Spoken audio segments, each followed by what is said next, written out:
Before HAL became synonymous with Kirby, they made something far sharper. Alcahest, a Japan-only SNES Action RPG that feels like Zelda with more bite. You play as Aelin in a classic Demon Seal storyline, but the real hook is how active the combat stays. Sword strikes can be charged, your shield genuinely blocks as long as you face the threat, and running doesn't just speed you up, it also boosts damage, so positioning matters. The game is split into 8 focused stages, each mixing fights with light exploration and hazard navigation. Companions join one at a time, rotating your toolkit with powerful orb-fueled magic, screen-clearing blasts, ranged pressure, and clutch healing. It's polished, punchy, and a bit short, but fan translations make it easy to enjoy today.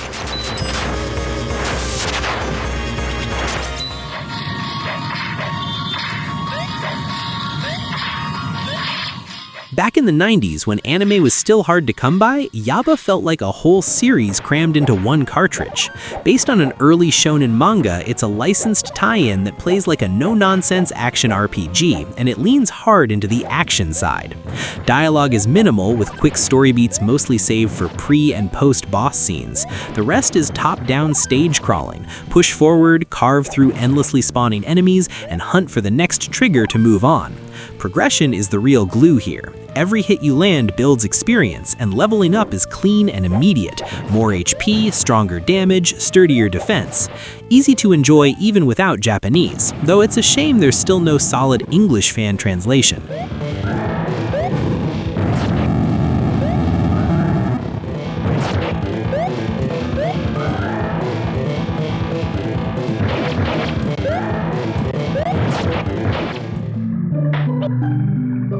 A Wild West action-adventure on the Super Famicom sounds like a joke until Gunple, Gunman's Proof makes it work.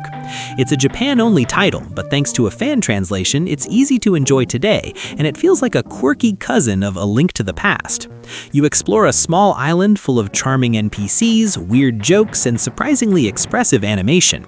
Combat is light and simple, and once you get Roboton, the game leans into comedy even harder with silly poses and helpful abilities. Dungeons are fun to clear, bosses are creative, and the soundtrack shifts styles in ways that keep each area feeling distinct. It's on the easy and short side, and the ending can feel a bit incomplete, but the journey is so cheerful and weird that you'll probably not mind.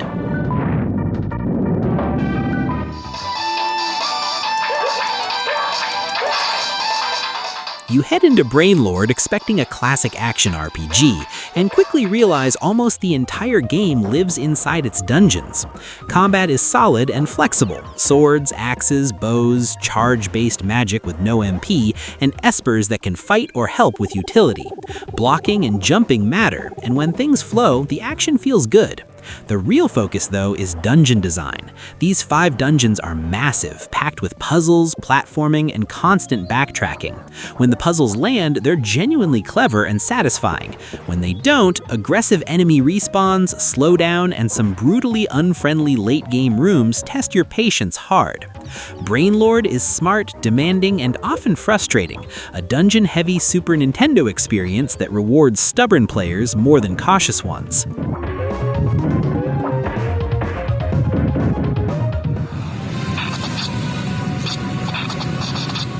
Dragon View is one of those sequels that tries hard to correct its past and ends up becoming something very different. On the surface, it feels like a major step up from Draken. Combat is now fully manual. You directly control Alex, swinging weapons, jumping, casting magic through rings, and leveling up like a true action RPG. Dungeons are more coherent, bosses are large and expressive, and the Mode 7 overworld looks technically impressive for its time. That same overworld, however, becomes the game's biggest flaw. It is enormous, slow to navigate, and packed with forced backtracking that constantly disrupts momentum. Limited saving and a thin, oddly paced story only add to the drag. Dragon View has flashes of promise, but its ambition ultimately weighs it down.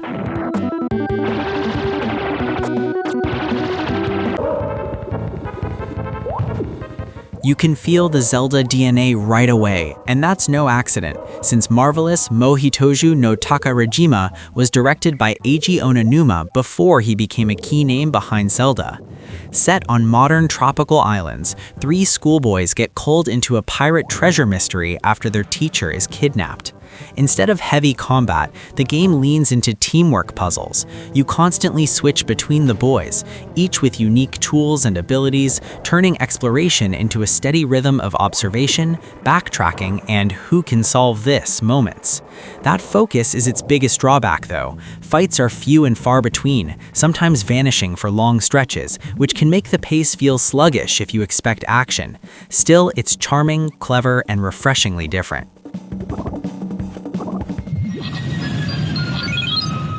You're not saving a kingdom in Evo Search for Eden, you're fighting to survive. Set billions of years before humans, you start as a tiny creature in a primordial ocean where everything you defeat becomes food. Every bite earns evolution points you spend on upgrades, stronger jaws, tougher bodies, faster movement, even wings. It blends side-scrolling action with RPG-style growth. Each stage is basically a hunting ground, and the fun comes from testing different builds, speed, power, or defense, depending on what's trying to eat you next. Controls shift naturally as you evolve from water to land and eventually into the air. Exploration is moody, bosses hit hard, and the concept still feels wildly original for SNES.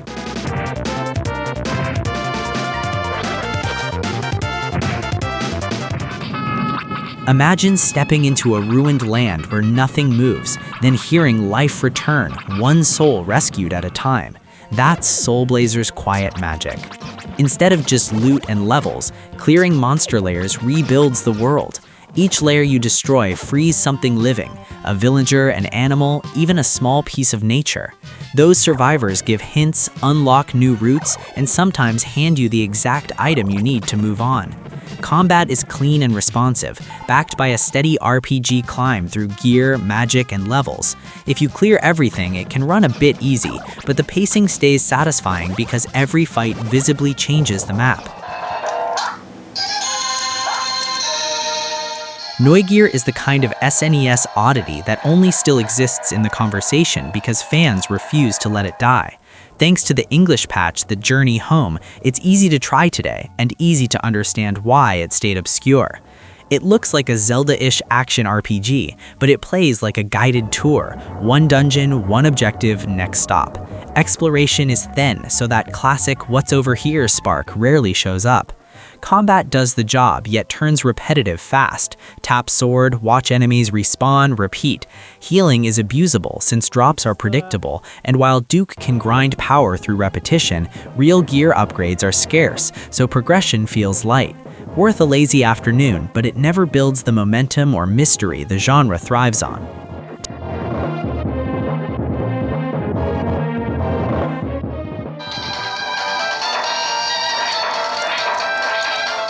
Picture a tiny vampire kid in a cape waddling into danger like it's an afternoon game. That is the vibe of the twisted tales of Spike McFang. The action is simple but surprisingly fun. You spin your cape for close-range hits, but mash too much and you trigger a big cyclone that leaves you dizzy, so you're always balancing speed and control. Hold still to charge and throw your hat for ranged attacks, then hop around enemies to stay safe. Cards add quick powers, and occasional partners join in to help during fights. It's colorful, funny, and easy to follow, but also very linear, and it ends sooner than you might expect. Still, for a lighthearted SNES action RPG,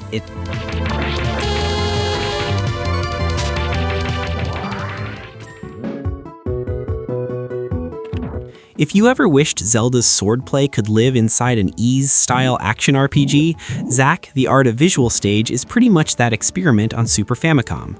You play Latok Kart in a fast top-down adventure, quick sword jabs, 8-directional movement, items on hotkeys, and a rock soundtrack that goes way harder than it needs to. It looks bright and polished, and the dungeon crawl loop is addictive, but it can also be grindy. You often have to farm money and levels, and the weirdest part is you must hit certain levels just to buy or equip gear. Bosses look huge and intimidating too, yet many go down surprisingly fast. Rough edges aside, Zack is a fun, very early 90s Ys clone with real energy.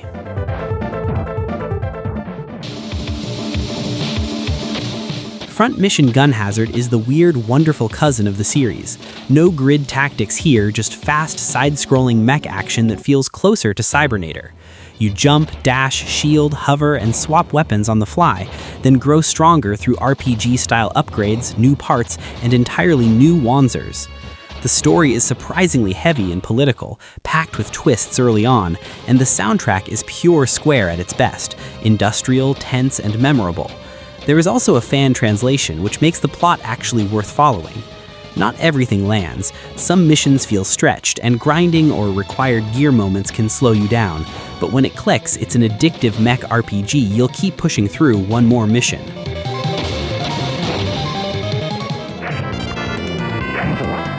At its core, Holy Umbrella Dondera no Muban plays like a light action RPG disguised as a platformer.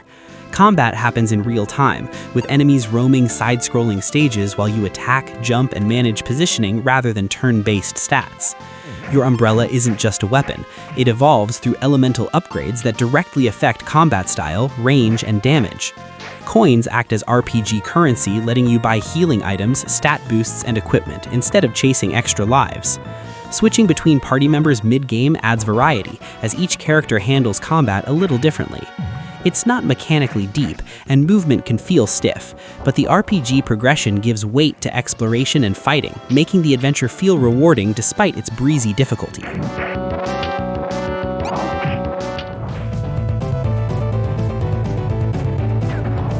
Chaos Seed is one of the most unique SNES RPGs ever made. Instead of a traditional adventure, you manage and expand an underground dungeon while fighting off enemies in fast action RPG combat. You're constantly building rooms, restoring the land's energy, and defending your base all at once. The mix of resource management, real-time battles, and dungeon construction was years ahead of its time. It's complex, creative, and unlike anything else on the SNES, a true hidden masterpiece.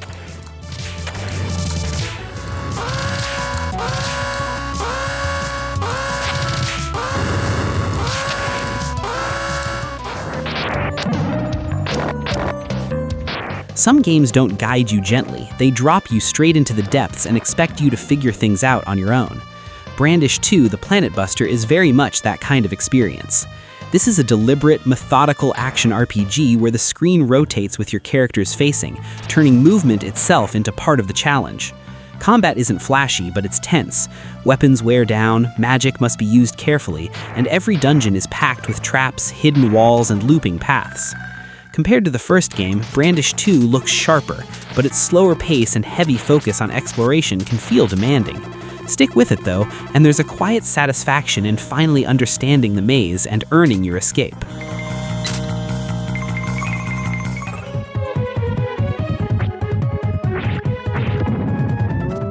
Terranigma. Pick up the controller, take a few steps, land your first hits, and Terranigma instantly shows it was built for movement. You play as Arc, fighting with a spear, not the usual sword, and it changes the feel of every encounter. Quick jabs snap out fast, rapid taps become a flurry, and the running thrust lets you burst in and punish, especially during the game's big, dramatic boss fights. The RPG loop stays satisfying. Constant action feeds your levels, new towns mean better weapons and armor, and magic rings give you clutch spells when things get messy. Menus are snappy even mid-combat, so the momentum never stalls. By the time the soundtrack swells and the world opens up, Terranigma already has you hooked.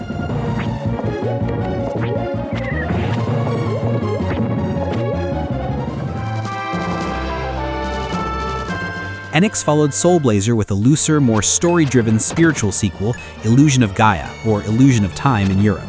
This time, there's no town revival, just Will, a South Cape kid haunted by the Tower of Babel, where his father died, and he returned with only a strange flute. That flute opens dark space portals, letting Gaia guide Will across famous ruins like the Great Wall, Angkor Wat, and Mu to collect mystic dolls and stop a recurring world-ending comet. Combat is richer than Soul Blazer. Diagonal movement, jump strikes, blocks, and new techniques. You'll also transform into Frieden for heavier fights, but puzzles force you back to Will. It's fun and dramatic, just very linear, with missable red jewels and limited healing.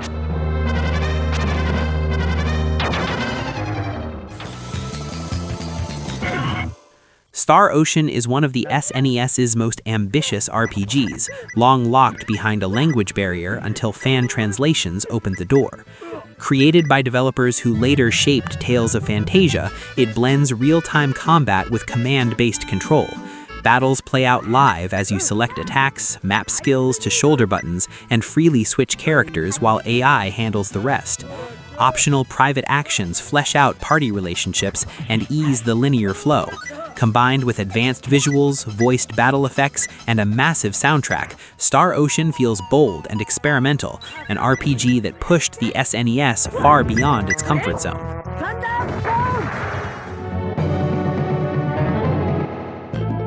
Tales of Phantasia is where many action RPG conventions quietly took root. Developed by the early Tri-Ace team, it experiments with side-view, real-time combat using short and long-range attacks. By modern standards, the system feels stiff. Characters line up, movement is limited, and battles can devolve into stun-lock-heavy exchanges. Still, the foundation is undeniable. This is the blueprint for Star Ocean and the entire Tales series. The story reaches for epic themes like time travel and destiny, but often feels uneven. Motoi Sakuraba's early soundtrack and a rare SNES vocal opening give it lasting charm despite its age.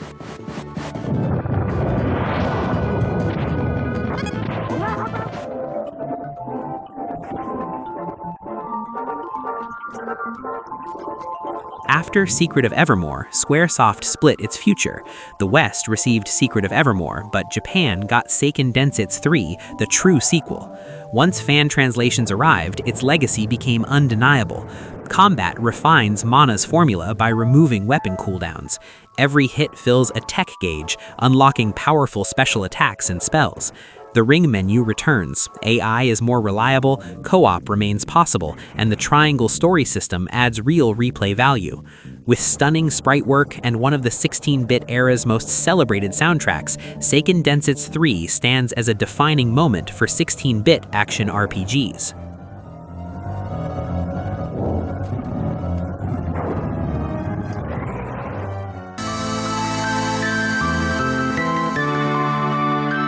As action RPGs exploded in the 16-bit era, Square stepped in with Secret of Mana and defined the formula.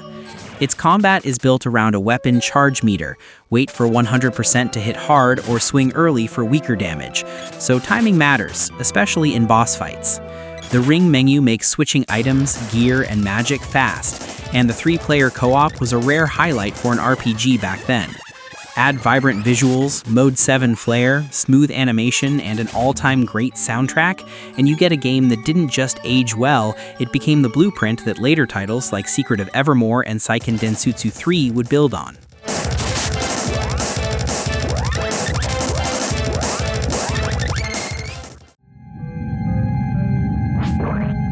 After Secret of Mana found success in the West, Square took a different path with Secret of Evermore. While Japan received the true sequel, Seiken Densetsu 3, Western players got a Mana-style action RPG developed by a US team with a darker, more distinctly American tone.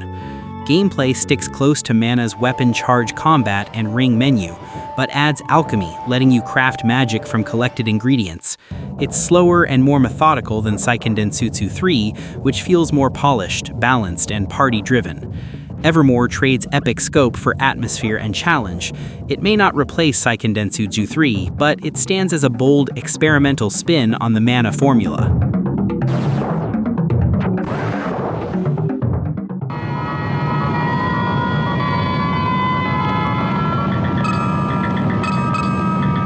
Lagoon is an early SNES action RPG I didn't own as a kid, but I played it a lot thanks to trading carts with a friend. Back then, someone even claimed it was better than Zelda. Yeah, not even close. You're Nasir, the champion of light, on a basic quests to cleanse polluted water and stop the sorcerer Zera. Exploring towns and dungeons is fun enough, and leveling and gear upgrades help, but the sword is frustratingly short, so you basically have to bump into enemies to hit them. Bosses often push you into grinding. The real highlight is the Crystal plus Staff magic system and that surprisingly great soundtrack.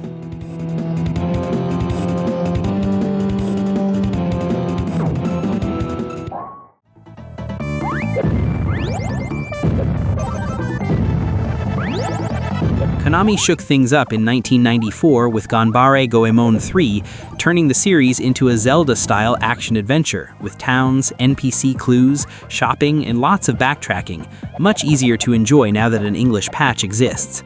The big hook is 4 switchable characters, Goemon, Ebisumaru, Sasuke, and Yae. Each has distinct attacks and utility skills that gate progress, though the faster heroes tend to get used most. Overworld play is familiar, but the dungeons are the highlight. Side-scrolling platform stages reworked into maze-like layouts with light puzzles and fewer cheap death pits. Impact's giant mech segments return for spectacle, and they're noticeably easier this time. Quirky writing plus great Konami music make it oddly lovable.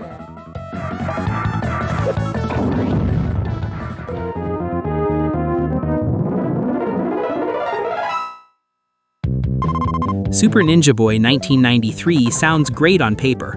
Brawler plus RPG with 2 ninja kids, Jack and Ryu. In practice, the mix never clicks. You get a clumsy, poorly translated setup, then a very generic JRPG loop, towns, inns, shops, before frequent random encounters kick in. Battles switch to a stiff beat-em-up where you mostly punch and occasionally spend points on a special move. There's little variety in arenas or tactics, fights drag, and leveling doesn't feel rewarding early on. To make matters worse, it throws in awkward Ninja Gaiden-style platforming stages with precision jumps and clunky wall mechanics. A cool idea, but a messy result.